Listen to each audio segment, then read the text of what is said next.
chorale, ben, tu as les différentes voix, hein? Tu as les sopranos, les ténors, non, les sopranos, les altos, les femmes, puis les hommes, c'est les ténors, puis les basses. Hein? Bon, mais tout ça ensemble, ça fait, wow! Ça fait une harmonie, ça fait beau, ça fait du relief. Hein? Et dans la Bible, c'est ça. Un seul auteur commun à tous ces auteurs-là. Ils ne se sont pas mis autour d'une table dire, OK, David, tu vas écrire ça, parce qu'il ne faut pas que ça contredise ce que Matthieu va écrire, tout ça. Non. Ils ne se sont pas rencontrés et ils étaient tous guidés par le même Saint-Esprit. Et c'est le même Saint-Esprit qui les a inspirés, qui peut nous aider à comprendre le même livre. Alléluia. Bon, hey! Tout à l'heure, je lisais de ma petite Bible avec mes petits caractères. Je dis, puis là, la grosse Bible avec les gros caractères était là. J'ai tout le temps de misère avec mes yeux. Fait que là, pourquoi ne pas s'en servir? Je suis pas là pour juste pour décorer. Tiens.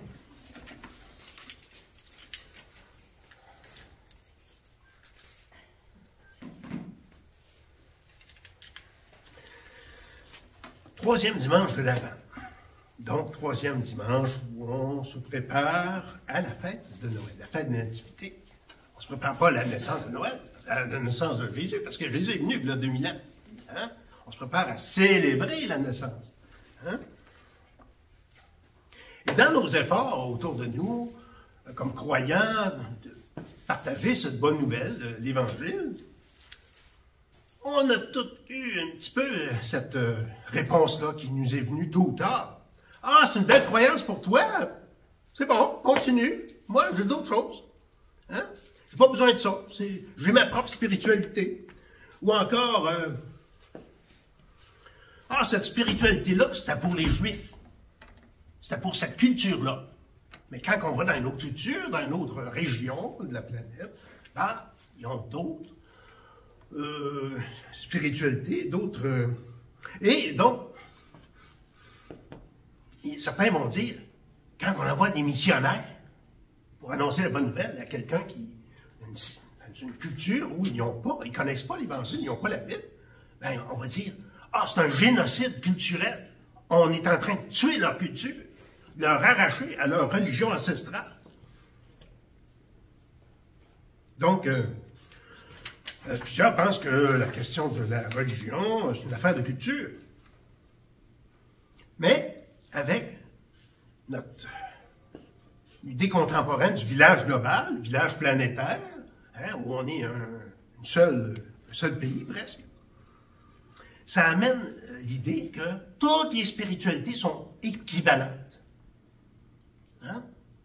Ah, c'est bon pour toi, ça, c'est bon. Donc, tout comme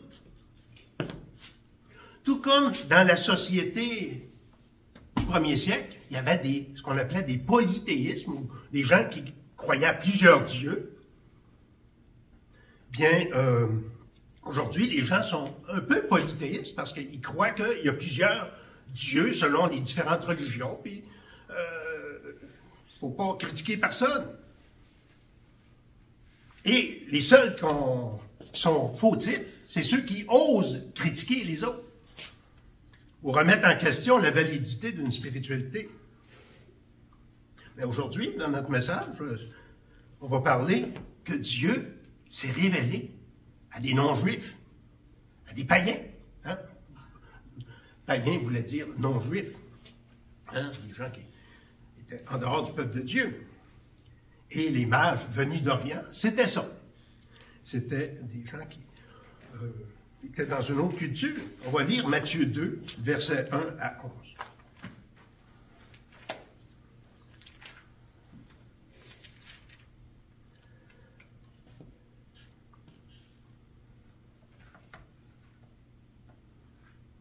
Jésus étant né à Bethléem, en Judée, au temps du roi Hérode, voici des mages d'Orient arrivèrent à Jérusalem. Et ils dirent, où est le roi des Juifs qui vient de naître? Car nous avons vu son étoile en Orient, et nous sommes venus pour l'adorer. le roi Hérode, ayant appris cela, fut troublé, et tout Jérusalem avec lui. Il assembla tous les principaux sacrificateurs et les scribes du peuple, et il s'informa auprès d'eux où devait naître le Christ. Et ils lui dirent, à Bethléem, en Judée, car voici ce qui est écrit par le prophète. Et toi, Bethléem, terre de Juda, tu n'es certes pas le moindre entre les principales villes de Juda, car de toi sortira un chef, où paîtra Israël. Qui paîtra Israël, mon peuple? Alors, Hérode fit appeler en secret les mages et s'en prit soigneusement auprès d'eux. Depuis combien de temps l'étoile brillait? Puis il les envoya à Bethléem en disant, allez, prenez des informations exactes sur le petit enfant et quand vous l'aurez trouvé, faites-le moi savoir afin que j'aille moi aussi adorer. Entre guillemets. Après avoir entendu le roi, ils partirent, et voici l'étoile qu'ils avaient vue en Orient marchait devant eux jusqu'à ce qu'étant arrivée au-dessus du lieu où était le petit enfant, elle s'arrêta. Quand ils aperçurent l'étoile, ils furent saisis d'une très grande joie. Ils entrèrent dans la maison, virent le petit enfant avec Marie, sa mère, se prosternèrent et l'adorèrent. Ils ouvrirent ensuite leur trésor et lui offrirent en présent de l'or, de l'encens et de la myrrhe. Prions, s'il vous plaît. Seigneur notre Dieu, merci pour ta parole. Merci pour cet autre élément du récit de la Nativité qui nous montre l'universalité du salut. Comment tu étends ta bonne nouvelle à toutes les nations, Seigneur. Merci. Aide-nous à comprendre ces choses et à les appliquer à nos vies aussi. Au nom de Jésus. Amen. On va voir trois choses aujourd'hui dans ce texte. Que Jésus a été le prince annoncé chez les païens. Il a été le prince annoncé dans l'Écriture. Et, troisièmement, il a été le prince honoré par les païens. Premièrement, annoncé chez les païens. Matthieu vient de relater, là, au chapitre 1 qu'on a vu la semaine passée, les autres semaines, la naissance de Jésus en moins de détails que l'a fait Luc, mais quand même avec des points très importants. Et il va rattacher ce qu'il va dire concernant l'action rédemptive de Dieu, l'action de salut que Dieu veut accomplir en Jésus-Christ. Il va rattacher cela à ce qui vient d'être dit au chapitre 1, et on voit ça au verset 1, le lien qui fait. Jésus étant né, hein, ils ont tout raconté la naissance au chapitre 1, mais là, Jésus étant né à Bethléem, en Judée, qu'est-ce qui est arrivé après sa naissance? Hein? Il est né à Bethléem en Judée. Mais pourquoi Bethléem? Pourquoi il n'est pas né à Nazareth? Il a vécu à Nazareth, mais il n'est pas né à Nazareth. Bethléem veut dire, en hébreu, la maison du pain. La maison du pain. Et c'était aussi la ville de David, la ville du roi David, son ancêtre, le roi David. Et Jésus, plusieurs vont dire, fils de David, guéris-moi, fils de David, aie pitié de moi. Il reconnaissait que Jésus était l'héritier spirituel, l'héritier aussi, on le voit dans les généalogies, l'héritier de sang de Jésus, de David. Ouais. C'était la ville où la grand-mère de David, Ruth, qu'on voit dans le livre de Ruth, elle s'est établie là. Hein? Et c'était la ville donc, de David, le fils d'Isaïe. C'était une ville royale. Hein?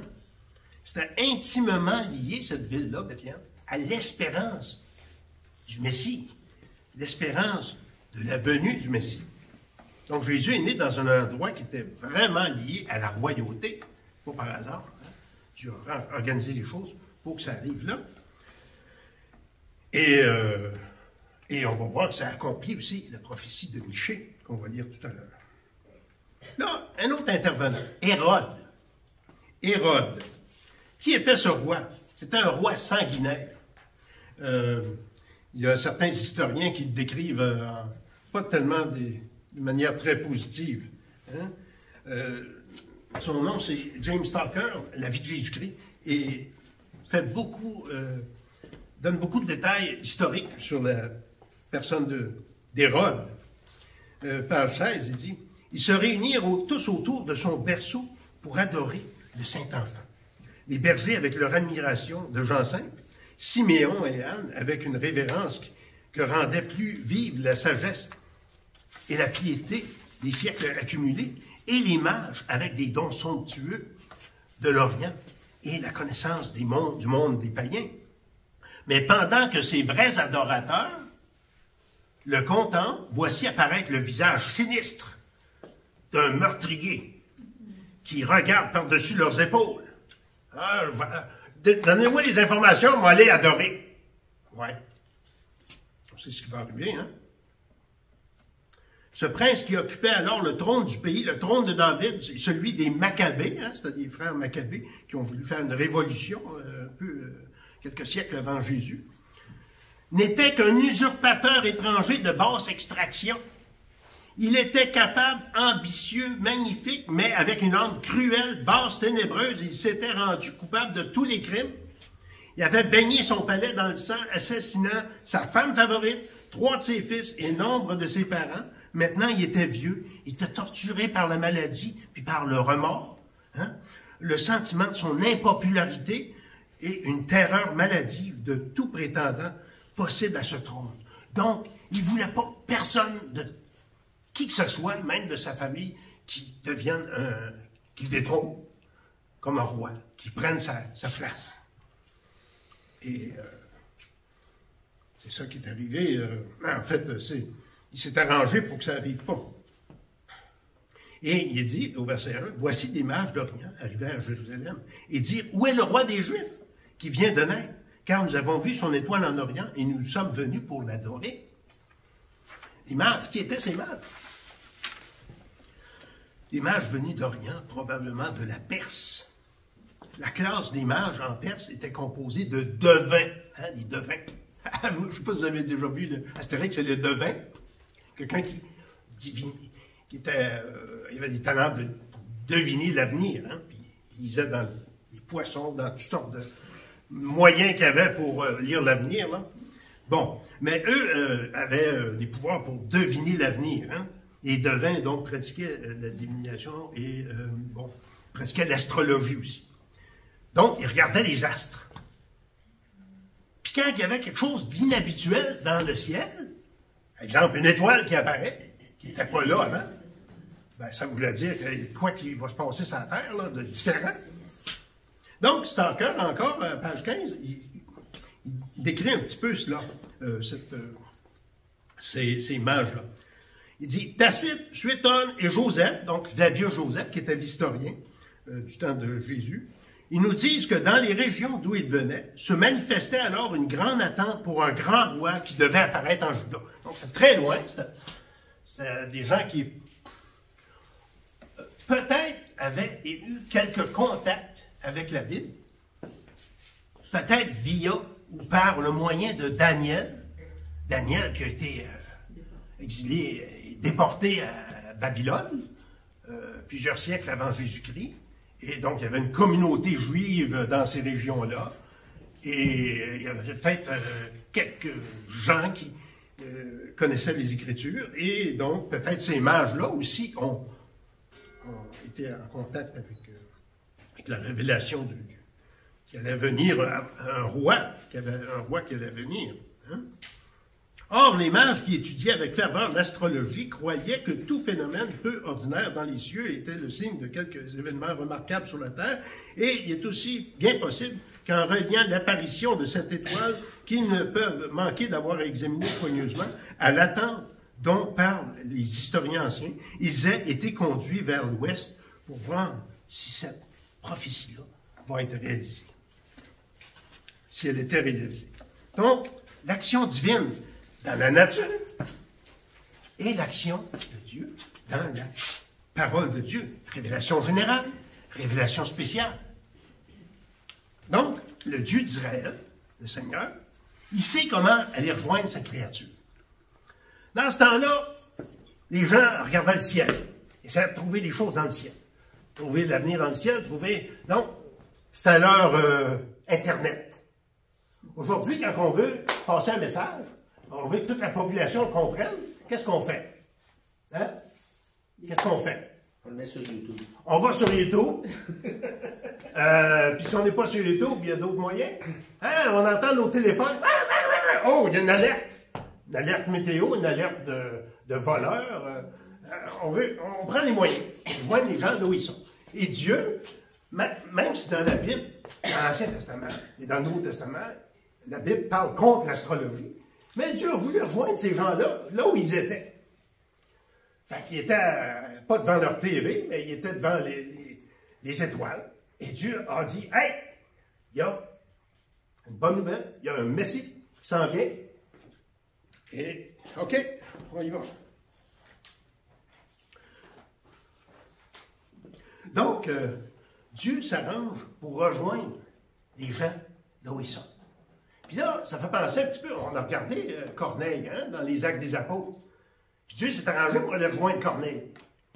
De cette manière, il a donné un rêve, puis il a donné un rêve à l'apôtre Pierre, puis il s'est arrangé pour que les deux se rencontrent, puis il y a eu le Saint-Esprit, puis il y a eu tous les gens de la famille, de l'entourage de Corneille, qui était un centenier romain, et qui ont été convertis, et ils se sont fait baptiser, toute la famille, tout ça. Acte 11, 5 à 14. En fait, c'est un texte qu'on va regarder plus en détail dans la nouvelle année. Ouais. Acte 11, 5 à 14. Il dit, j'étais dans la ville de Joppé. Et là, on parle de l'apôtre Pierre. C'est juste pour éclairer, étoffer un petit peu l'idée que Dieu veut rejoindre les gens là où ils sont. Il dit, j'étais dans la ville de Joppé et pendant que je priais, je tombais en extase et j'eus une vision. Un objet semblable à une grande nappe attachée par les quatre coins descendait du ciel jusque vers moi. Les regards fixés sur cette nappe, j'ai examiné, j'ai vu des catégories. Donc, c'est Pierre qui raconte sa vision. Et donc, je vous l'ai résumé tout à l'heure. Juste un exemple, c'est juste un exemple. Et là, verset 14, on voit dans Acte 11, qu'est-ce que Dieu dit à Corneille? Il dit, Pierre, il va te dire les choses par lesquelles tu seras sauvé. Toi et toute ta maison. Hein? Ouais. Donc, il était quelqu'un de religieux, il faisait de l'aumône, et il priait Dieu, il était respecté des gens, il était quelqu'un de moral, c'était pas un croche, tu sais. Mais il n'était pas sauvé. Il te dira les choses par lesquelles tu seras sauvé. Parce qu'il y a besoin, pour être sauvé, il faut entendre la bonne nouvelle du Seigneur qui est venu pour nous sauver. Si on n'a pas cette bonne nouvelle, on est encore dans notre péché et on a besoin d'être pardonné. Donc, exemple, dans le passé, il y avait des tribus africaines qui n'avaient pas du tout de Bible, qui ne connaissaient pas Jésus, mais ils savaient que Dieu, le Dieu suprême, certains, on savait que Dieu allait leur envoyer quelqu'un qui va leur parler de la bonne nouvelle, la vérité. Et c'est ce qui est arrivé. Dieu n'est pas à court de moyens. Lorsqu'il a décrété, lorsqu'il a planifié Dieu de sauver quelqu'un, hein, de le faire amener à la vie spirituelle avec Jésus, que le moment est arrivé, il va prendre les moyens de rejoindre cette personne-là en respectant l'intégrité de sa compréhension des choses. Dieu ne nous bouscule pas. Il nous fait cheminer progressivement. Hein? Et la lumière se fait. Donc, chez les Perses, d'où venaient les mages, peut-être qu'ils étaient adonnés à la philosophie d'un de leurs prophètes, Zoroastre, hein? Zarathustra, qu'on dit. Aussi, non, le chef de la religion perse était expert en astrologie, en magie. Et c'est ça. Donc, Dieu s'est arrangé pour les rejoindre. Et l'image d'une étoile, on la voit dans l'Apocalypse. Apocalypse 22, 16, le dernier chapitre du dernier livre, du dernier testament. 22, 16. Qu'est-ce qu'il dit? Moi, Jésus, j'ai envoyé mon ange pour vous attester ces choses dans les églises. Je suis le rejeton. Jésus se décrit. Hein? Je suis le rejeton et la postérité de David, l'étoile brillante du matin. Jésus se décrit comme l'étoile brillante du matin. Apparemment que le matin, quand on se lève, il y a quelques astres qui sont plus brillants que d'autres. Hein? Certains disent c'est Mars ou Vénus. Bon, on dit c'est des étoiles, mais bon, c'est des planètes. En tout cas, Jésus se décrit comme étant l'étoile brillante du matin. Hein? Quand l'étoile brillante, elle est annonciatrice de la venue du jour. Et Jésus est l'étoile brillante du matin, dans le sens qu'il est annonciateur, dans le sens qu'il est le message lui-même, il est le Messie. Mais il y a le message qu'il annonce aussi, que le pardon est disponible, le pardon est offert, le pardon est accompli en Jésus. Donc, le prince est annoncé aux non-juifs, aux païens. Deuxième chose, Jésus a été le prince annoncé dans l'Écriture. Donc, verset 3. Le roi Hérode, ayant appris cela, fut troublé, et tout Jérusalem avec lui. Il assembla tous les principaux sacrificateurs, autrement dit les grands prêtres, et les scribes du peuple, et il s'informa auprès d'eux où devait naître le Messie, le Christ. Hérode, il se sentait menacé. Hein? Quand on travaille dans un endroit, puis là, il y a quelqu'un qui arrive, un petit nouveau, plein de diplômes, plus de diplômes que nous, puis il semble mieux faire les choses que nous, on se sent un peu menacé. Mais si on fait bien notre travail, on fait tout ce qu'on peut, on se sent moins menacé. Hein? Ben, Hérode se sentait menacé. C'était un tueur, c'était un malfaiteur, dans le sens, c'était un empereur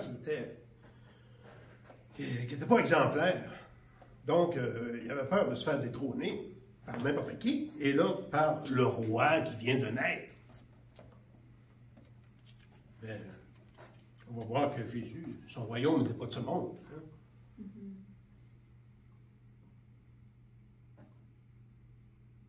Donc, Hérode a fait rassembler le clergé, hein, tous les grands prêtres. Ils cherchèrent dans la Bible, dans l'Écriture, l'annonce du roi Messie. Et ils ont dit, où va-t-il naître? Et lui dit, verset 5, hein, Matthieu 2, verset 5, à Bethléem, en Judée, car voici ce qui est écrit par le prophète. Et toi, Bethléem, terre de Juda, tu n'es certes pas la moindre des principales villes de Juda, car de toi sortira un chef qui paîtra Israël, mon peuple. Une prophétie tirée du prophète Michée. Prophétie intéressante. On va regarder plus en détail dans quelques instants. Mais, donc, dans les derniers dimanches, on a parlé des différentes prophéties. Hein? On a parlé de la Vierge dans Ésaïe chapitre 7, l'annonce du Messie qui va venir par une Vierge, hein? Et non pas par la voie normale de la procréation. Et au chapitre 9, on l'appellera admirable conseiller du puissant Père éternel, prince de la paix. Hein? Donc, il va s'appeler prince de la paix. Et maintenant, une autre prophétie qui parle de son lieu de naissance, Bethléem. Donc, Dieu s'est révélé dans la nature avec des étoiles, mais Dieu s'est révélé aussi dans l'Écriture. Hein? Là, l'image voit que, oh, c'est l'Écriture. Ça a été prophétisé plusieurs centaines d'années auparavant que Jésus viendrait à Bethléem. Donc, c'est pas juste dans les astres, mais aussi dans l'Écriture. Et c'est important de prendre note, de tenir compte de l'Écriture pour connaître le Seigneur. Hein? Dieu se révèle dans la nature, mais c'est insuffisant. C'est comme un tremplin pour aller plus profondément pour des détails sur notre situation en tant qu'être humain, tant que pécheur. Et qu'est-ce que Dieu a fait pour régler cette question-là? C'est en Jésus. Donc, dans Ésaïe 8, 20, ça dit « À la loi et au témoignage, si on ne parle pas ainsi, il n'y aura point d'aurore pour le peuple. Hein? Sola scriptura, comme disaient les réformateurs, l'écriture seule. Et encore aujourd'hui, Dieu se sert d'événements, de circonstances, dans la révélation générale, dans la création, pour enclencher notre réflexion. Mais c'est la révélation de l'Écriture, la révélation spéciale, qui est déterminante et qui vient nous donner l'élément déterminant, l'élément important qui vient mettre en nous cette connaissance à salut de Jésus. Donc, Hérode a été celui qui a rassemblé ce clergé juif pour rechercher dans l'Écriture. Mais en bout de compte, les mages en ont bénéficié. Et même si Hérode a dit « moi libre pour l'adorer », il y avait un autre stratagème derrière la tête. Donc, la prophétie de Michée 5, 1 et 2.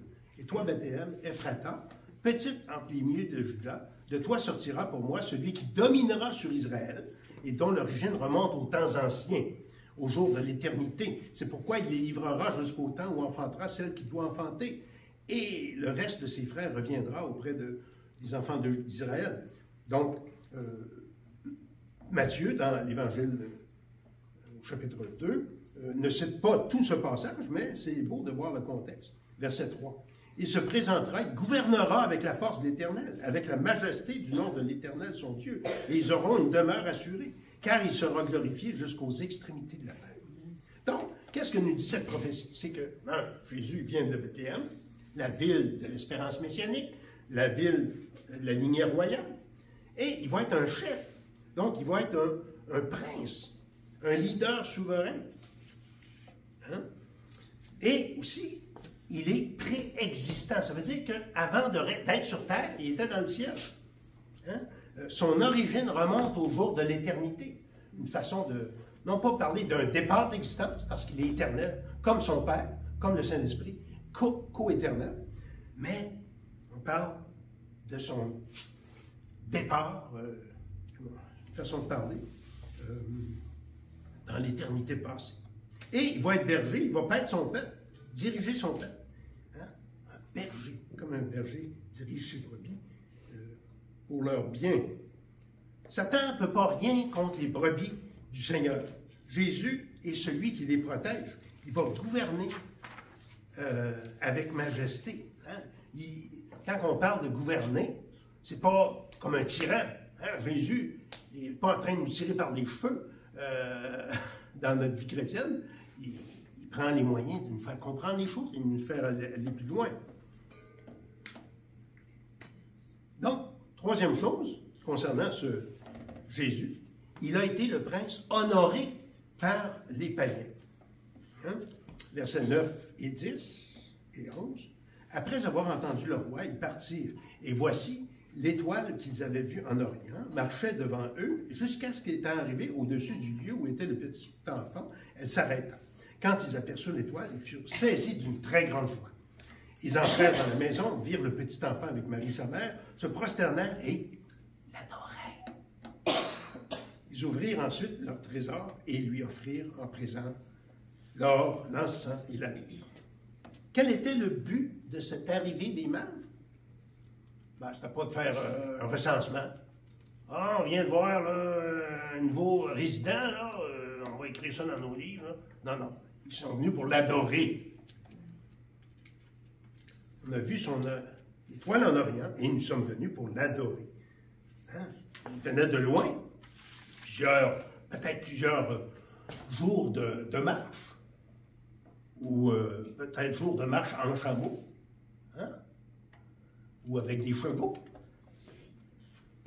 Donc, sous la plume de Matthieu, c'était comme une boutade aux Juifs, parce que plusieurs ne reconnaissaient pas. Plusieurs ne reconnaîtront pas Jésus comme le Messie, mais eux, les gens qui n'étaient pas du peuple de l'Alliance, sont venus et ils l'ont reconnu, ils l'ont adoré. Dans Ésaïe 65, ça dit « J'ai été exaucé par ceux qui ne me demandaient rien. Je me suis laissé trouver par ceux qui ne me cherchaient pas. J'ai dit, me voici, à une nation qui ne s'appelait pas de mon nom. Hein? Dieu se révèle. On voit, même dans les psaumes, il y a une dimension internationale qui va se révéler progressivement quant au salut.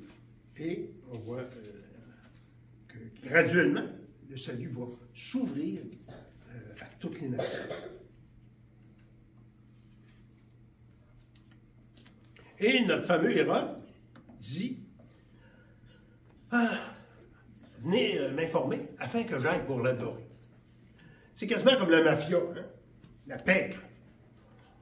Les gens se rencontrent à l'église, puis ça se regarde, là, puis ça n'a pas l'air trop catholique.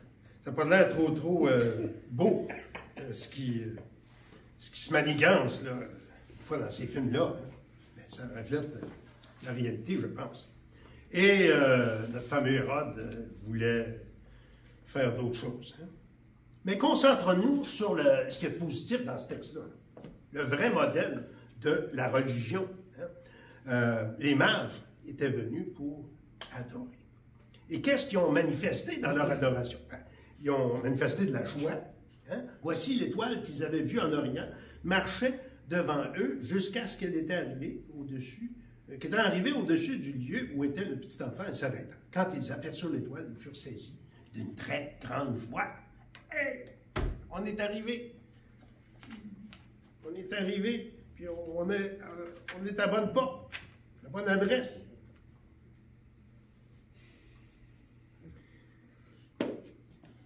Quand on dit on va adorer Dieu, hein? C'est pas quelque chose de plat. Hein? La joie, c'est le sentiment qu'on ressent quand on est heureux. Hein? La joie, le bonheur déborde dans nos cœurs. Et quand on reconnaît tout ce que Dieu a fait pour nous. Hein? Dans les Philippiens, l'Épître aux Philippiens, on a fait une série l'autre fois, il y a quelques années sur Philippiens. Et dans Philippiens 3.1, quand on parle de la joie, on parle l'Épître aux Philippiens, Paul l'a écrit alors qu'il était prisonnier. Pourtant, on surnomme cette épître l'Épître de la joie, parce qu'il parle beaucoup de la joie, même prisonnier. Puis les prisonniers, au 1er siècle, c'était pas luxueux, les prisons et les cellules. C'était pas trop salubre. Mais, il dit, réjouissez-vous dans le Seigneur. Et eux, les mages, étaient pleins de joie. Parce que Dieu leur a accordé une faveur. Hein? Voici l'étoile qu'ils avaient vue en Orient marcher devant eux. Hein? Il fut saisi d'une très grande joie. Et David, plus tard, pas plus tard, dans les psaumes, qui est écrit environ 1000 ans avant Jésus-Christ, il disait je suis dans la joie quand on me dit allons à la maison de l'Éternel. Hein? La joie, communier avec Dieu, communier avec le peuple de Dieu. Deuxième élément, donc, dans ce qu'ils ont manifesté, ces mages, c'est le discernement. Ils ont discerné, ils ont vu qu'est-ce que d'autres ne voyaient pas. Hein? Ils entrèrent dans la maison et virent le petit enfant avec Marie. Ils ont vu Marie, le petit enfant. Hein? Ça veut dire discerner, reconnaître. Job, à la fin de son livre, dans Job 42, il dit « Mon oreille avait entendu parler de toi, mais maintenant mon œil t'a vu. » Ben, on ne peut pas voir Dieu physiquement, mais autrement dit, il a discerné la présence de Dieu. Jerry Boulet, l'ancien chanteur d'Offenbach, le groupe québécois, disait « Maintenant, je vois la vie avec les yeux du cœur. Je suis plus sensible à l'invisible, à ce qui se passe à l'intérieur. Hein? » Donc, le discernement spirituel, c'est sûr, c'est pas juste changer d'une vision du monde pour une autre, mais la vision que Dieu nous donne par son Saint-Esprit, de discerner qui nous sommes, mais de discerner qui est Jésus dans notre vie. Hein? Qu'est-ce que ça change, ça, de Jésus, dans ma vie? Hein? Il y avait une double vision. Donc, ils ont vu Jésus avec leurs yeux, mais ils l'ont vu aussi avec les yeux du cœur. Ils se sont humiliés. Humiliation, ça fait partie de la vie spirituelle. Hein?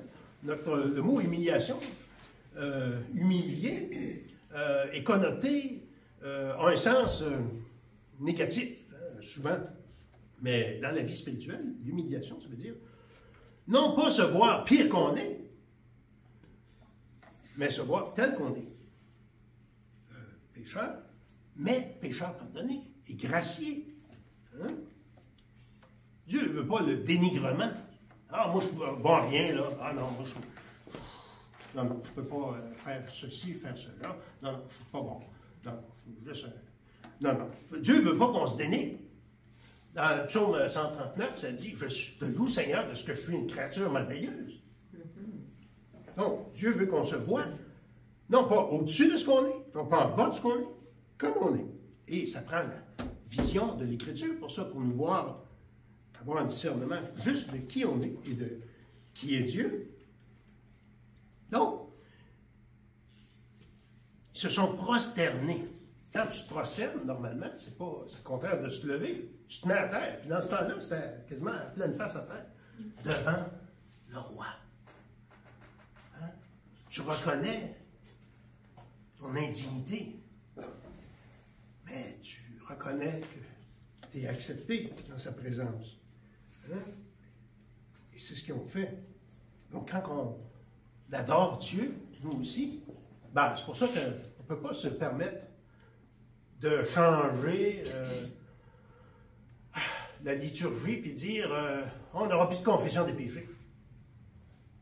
Dans l'Ancien Testament,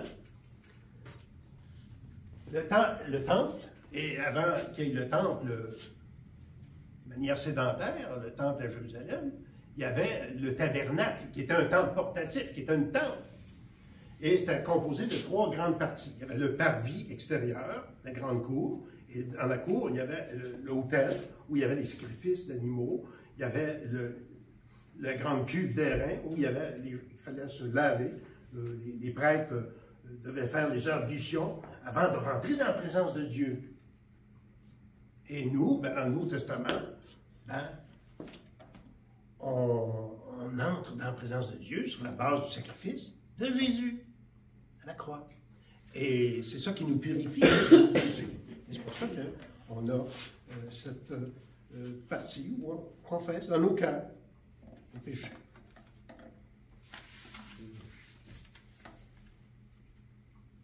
L'adoration. Ils ont adoré.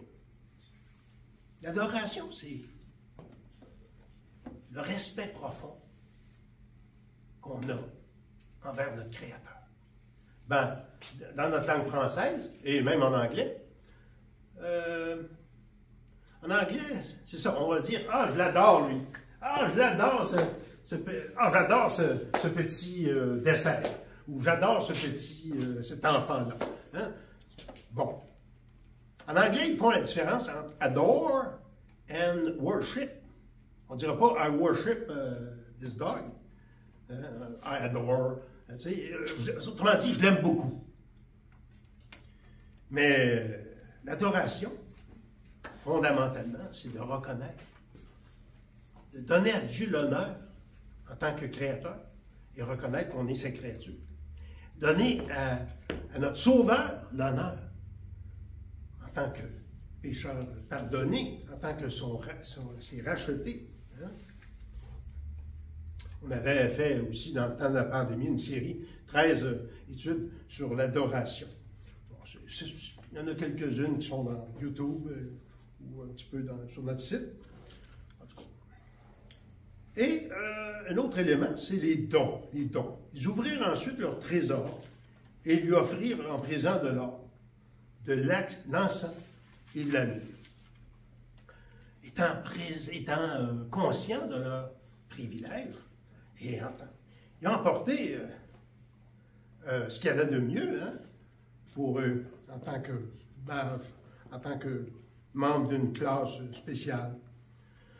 De l'or, de l'encens, de la myrrhe. Certains ont mis plein de symboles dans tout ça. Ah, l'or, c'est la divinité de Jésus, la myrrhe, c'est d'autres choses. Il ne faut pas mettre des symboles là où il n'y en a pas. C'est plus prudent de voir là-dedans l'élan d'un cœur qui veut plaire au Seigneur et qui apporte ce qu'il y a de mieux. C'était la tradition aussi, quand on allait voir un roi ou qui que ce soit de haut placé. Par exemple, quand les fils de Jacob sont allés voir leur frère Joseph en Égypte, ben, ils n'ont pas arrivé les mains vides, mais ils ont arrivé avec plein de beaux cadeaux. Israël, leur père, leur dit, « Puisqu'il le faut, faites ceci. Prenez avec vos sacs les meilleures productions du pays pour emporter un présent à cet homme, hein, à Joseph, un peu de baume et un peu de miel, des aromates, de la myrrhe, des pistaches et des amandes. » Puis nous, ben, comme croyants dans la Nouvelle Alliance aujourd'hui, qu'est-ce qu'on peut faire comme don au Seigneur? Premièrement, le don de nos cœurs. Paul il dit, « Je vous exhorte, frères, par les compassions de Dieu », dans Romains 12, versets 1 et 2, « Je vous exhorte donc, frères, par les compassions de Dieu, à offrir vos corps comme un sacrifice vivant, saint, agréable à Dieu, ce qui sera de votre part un culte raisonnable. » Donc, si Dieu est notre Seigneur, ben, on lui donne notre cœur. Hein? Seigneur, règne sur moi. Je veux te suivre. Et s'il règne sur mon cœur, ben, il va régner aussi sur mes journées, sur ma vie, sur mon horaire. Hein? Et on ne peut pas passer à côté de l'idée aussi qu'il y a les dons monétaires. Hein? Ils ont apporté leur or. Ça fait partie aussi de l'adoration du peuple de Dieu dans l'Ancien et dans le Nouveau Testament. En donnant notre offrande à l'Église, ben, comme on fait les croyants de l'Ancien Testament au temple, à la synagogue, puis les croyants du Nouveau Testament, ben, on reconnaît que Dieu est souverain sur ma vie et que c'est lui qui donne tout ce que j'ai. Et donc, qu'il a droit à avoir une partie, et en le donnant à l'Église, ben, c'est en même temps, on le donne au Seigneur, si on le fait de bon cœur. Si on ne le fait pas de bon cœur, ben, c'est pas un acte d'adoration. Dans tout l'enseignement biblique, les offrandes au temple et à l'Église sont premièrement faites à Dieu. Hein? Jésus a dit à Paul, qui le persécutait, « Qui es-tu? Je suis Jésus que tu persécutes. » Mais comment ça? Ce que tu fais au peuple de Dieu, tu le fais à Jésus. Parce que l'Église, c'est le corps de Christ. Jésus est la tête. Donc, il n'y a pas de séparation entre l'Église et Dieu, dans le sens que si je fais une offrande à l'Église, ben, je le fais à Dieu aussi. Si le cœur y est, bien sûr. Jésus l'a souligné. Dieu n'a pas besoin de nous. Hein? Il dit dans les psaumes, hein, j'en veux pas de vos bœufs puis vos sacrifices, tout ça. J'ai tout ce qu'il me faut. Mais Dieu veut notre cœur. Il veut notre cœur, puis qu'on le démontre de cette façon-là aussi.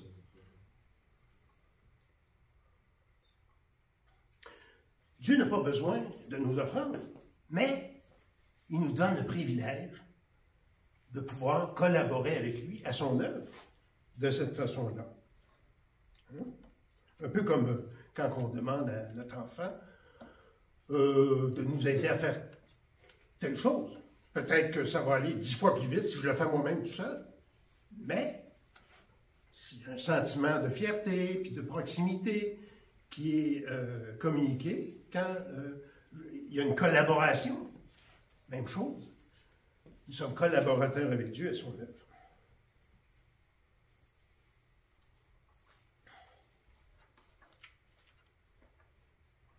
Donc, Jésus a reçu l'honneur de la part des mages. Hein?